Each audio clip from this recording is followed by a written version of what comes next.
बड़ी प्रशंसा करते हैं। यह धन, यश और आयु की वृद्धि करने वाला परम पवित्र और अत्यंत मंगलमय है। इससे स्वर्ग और अविनाशी पद भी प्राप्त हो सकता है। यह देव तत्व की प्राप्ति कराने वाला बड़ा ही प्रशंसनीय और समस्त पापों का नाश करने वाला है। भगवत भक्त ध्रुव के इस परम पवित्र चरित्र को जो श्रद्धा पूर्वक बार बार सुनते हैं, उन्हें भगवान की भक्ति प्राप्त होती है, जिससे उनके सभी दुखों का नाश हो जाता है।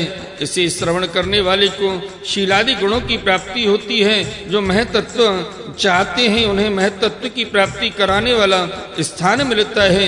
जो तेज चाहते हैं, उन्हें तेज प्राप्त होता है और मनुष्यों का मान बढ़ता है।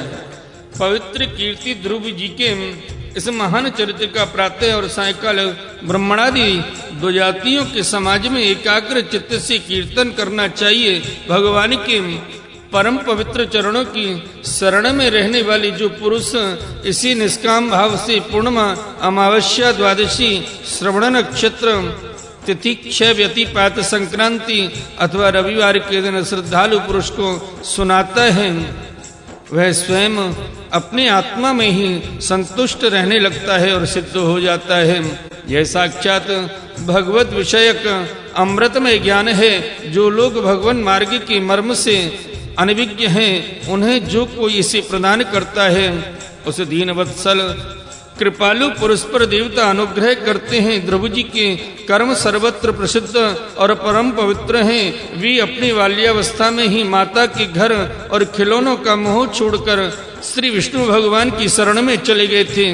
कुरुनंदन, उनका यह पवित्र चरित्र मैंने तुम्हें सुना दिया। बोली श्रीमद्भागवत महापुराण की जय। आइए भक्त वृंदो, श्रीमद्भागवत महापुराण के चतुर्थ स्कंद में 13वां अध्याय ध्रुव वंश का वर्णन, राजा अंग का चरित्र श्रवण करते हैं। श्री सूत जी कहते हैं, शौनक जी, श्री मैत्रेय मुनि के मुख से ध्रुव जी के विष्णु पद पर आरूढ़ होने का वृतांत तो सुनकर विदुर जी के हृदय में भगवान विष्णु की भक्ति का उद्वेग हो आया और उन्होंने फिर मैत्रेय जी से प्रश्न करना आरंभ किया। विदुर जी ने पूछा, भगवत परायण मुनि, ये प्रचेता कौन थे? किसके पुत्र थे? किसके वंश में प्रसिद्ध थे? और इन्होंने कहाँ यज्ञ किया था?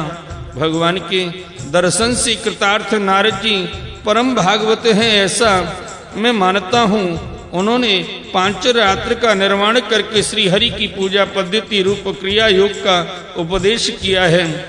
जिस समय प्रचेतागण स्वधर्म का आचरण करते हुए भगवान यज्ञेश्वर की आराधना कर रहे थे, उसी समय भक्त प्रवर नारद जी ने ध्रुव का गुणगान किया था।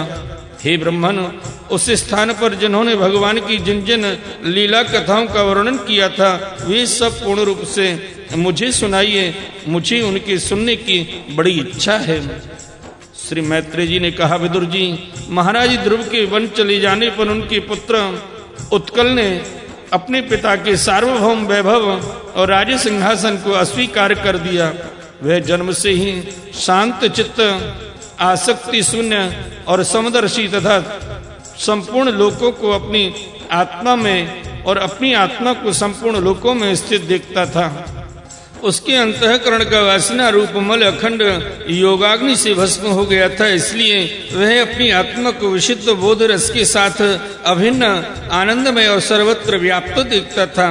सब प्रकार के भेद से रहित प्रशांत ब्रह्म को ही वह अपना स्वरूप समझता था तथा अपनी आत्मा से भिन्न कुछ भी नहीं देखता था।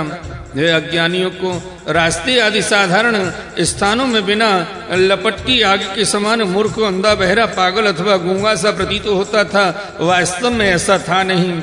इसलिए कुल के बड़े बूढ़े तथा मंत्रियों ने उसे मूर्ख और पागल समझकर उसके छोटे भाई ब्रह्मपुत्र वत्सर को राजा बनाया। वत्सर की प्रेयसी भार्या स्वार्थी के गर्भ से पुष्पार्ण और तिंग केतु, इसे ऊर्ज वसु और जय नाम के 6 पुत्र उत्पन्न हुए।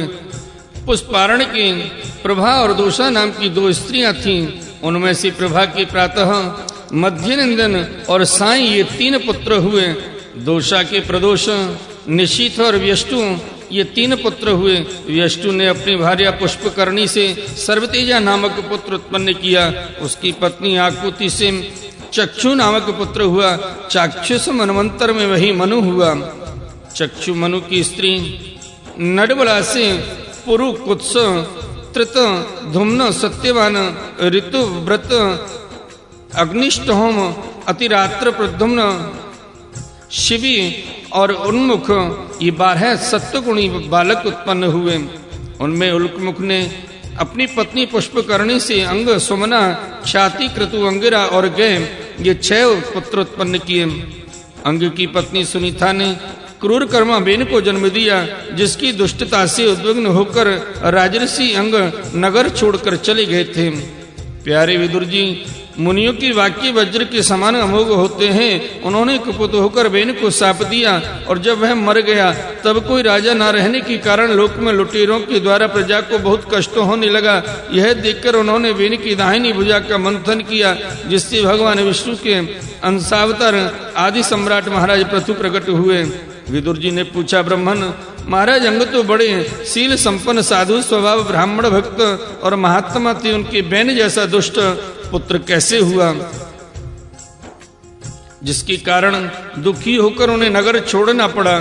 राजदंडधारी बेन का भी ऐसा क्या अपराध था जो धर्म के मुनीश्वरों ने उसके प्रति शाप रूप ब्रह्मदंड का प्रयोग किया। प्रजा का कर्तव्य है कि वह प्रजापालक राजा से कोई पाप बन जाए तो भी उसका तिरस्कार न करे, क्योंकि वह अपने प्रभाव से 8 लोकपालों के तेज को धारण करता है। हे ब्राह्मण, आप भूत भविष्य की बातें जानने वालों में सर्वश्रेष्ठ हैं, इसलिए आप मुझे सुनीता के पुत्र बेन की सब करतूतें सुनाइए। मैं आपका श्रद्धालु भक्त हूँ। श्री मैत्री जी ने कहा, विदुर जी, एक बार राजर्षि अंग ने अश्वमेघ महायज्ञ का अनुष्ठान किया। उसमें वेदवादी ब्राह्मणों के आवाहन करने पर भी देवता अपना भाग लेने नहीं आए। तब ऋतित्वजों ने विस्मित होकर यजमान अंग से कहा, राजन, हम आहुतियों के रूप में आपका जो घृत आदि पदार्थ हवन कर रहे हैं उसे देवता लोग स्वीकार नहीं करते। हम जानते हैं आपकी होम सामग्री दूषित नहीं है, आपने उसे बड़ी श्रद्धा से जुटाया है तथा वेद मंत्र भी किसी प्रकार बलहीन नहीं है, क्योंकि उनका प्रयोग करने वाले ऋतित्वजगण याचकोचित सभी नियमों का पूर्णतया पालन करते हैं। हमें ऐसी कोई बात नहीं दिखती किसी यज्ञ में देवताओं का किंचित भी तिरस्कार हुआ है। फिर भी कर्माध्यक्ष देवता लोग क्यों अपना भाग नहीं ले रहे हैं? श्री मैत्री जी कहते हैं, ऋतित्वयों की यह बात सुनकर यजमान अंग बहुत उदास हुए। तब उन्होंने याचकों की अनुमति से मौन तोड़कर सदस्यों से पूछा, सदस्यों, देवता लोग आह्वान करने पर भी यज्ञ में नहीं आ रहे हैं और न सोम पात्र ही ग्रहण करते हैं। आप बताइए, मुझसे ऐसा क्या अपराध हुआ है? सदस्यों ने कहा, राजन, इस जन्म में तो आपसे तनिक भी अपराध नहीं हुआ। हाँ, पूर्व जन्म का एक अपराध अवश्य है, जिसके कारण आप ऐसे सर्वगुण संपन्न होने पर भी पुत्रहीन हैं। आपका कल्याण हो, इसलिए पहले आप सुपुत्र प्राप्त करने का कोई उपाय कीजिए। यदि आप पुत्र की कामना से यज्ञ करेंगे तो भगवान यज्ञेश्वर आपको अवश्य पुत्र प्रदान करेंगे। जब संतान के लिए साक्षात यज्ञ पुरुष श्री हरि का आह्वान किया जाएगा, तब देवता लोग स्वयं ही अपना यज्ञ भाग ग्रहण करेंगे। भक्त जिस जिस वस्तु की इच्छा करता है श्री हरि उसे वही वही पदार्थ देते हैं। उनकी जिस प्रकार आराधना की जाती है उसी प्रकार उपासक को फल भी मिलता है। इस प्रकार राजा अंग को पुत्र प्राप्ति कराने का निश्चय कर ऋतिध्वजों ने पशु में यज्ञ रूप से रहने वाले श्री विष्णु भगवान के पूजन के लिए पुरोडास नामक चरु समर्पण किया। अग्नि में आहुति डालते ही अग्नि कुंड से सोने के हार और शुभ्र वस्त्रों से विभूषित एक पुरुष प्रकट हुए। वे एक स्वर्ण पात्र में सिद्ध खीर लिए हुए थे। उदार बुद्धि राजा अंग ने याचकों की अनुमति से अपनी अंजलि में वह खीर ले ली और उससे स्वयं सूंघकर प्रसन्नता पूर्वक अपनी पत्नी को दे दिया। पुत्रहीना रानी ने वह पुत्र प्रदायिनी खीर खाकर अपने पति के सहवास से गर्भ धारण किया। उसी यथा समय उसके एक पुत्र हुआ। वह बालक बाल्यावस्था से ही अधर्म के वश में उत्पन्न हुए अपने नाना मृत्यु का अनुगामी था। सुनीता मृत्यु की ही पुत्री थी, इसलिए वह भी अधार्मिक ही हुआ। वह दुष्ट बालक धनुष बाण चढ़ाकर वन में जाता और व्याधि के समान बेचारे भोले भाले हिरणों की हत्या करता। उसे देखते ही प्रवासी लोग बेन आया कहकर पुकार उठते। वह ऐसा क्रूर और निर्दयी था कि मैदान में खेलते हुए अपनी बराबरी के बालकों को पशुओं की भांति बलात्कार से मार डालता। बेन की ऐसी दुष्ट प्रकृति देखकर महाराज अंग ने उसे तरह तरह से सुधारने की चेष्टा की, परंतु वे उसे सुमार्ग पर लाने में समर्थ न हुए। इससे उन्हें बड़ा ही दुख हुआ। वे मन ही मन कहने लगे, जिन गृहस्थों की पुत्र नहीं है उन्होंने अवश्य ही पूर्व जन्म में श्री हरि की आराधना की होगी। इसी से उन्हें कपूत की करतूतों से होने वाले असह्य क्लेश नहीं सहने पड़ते।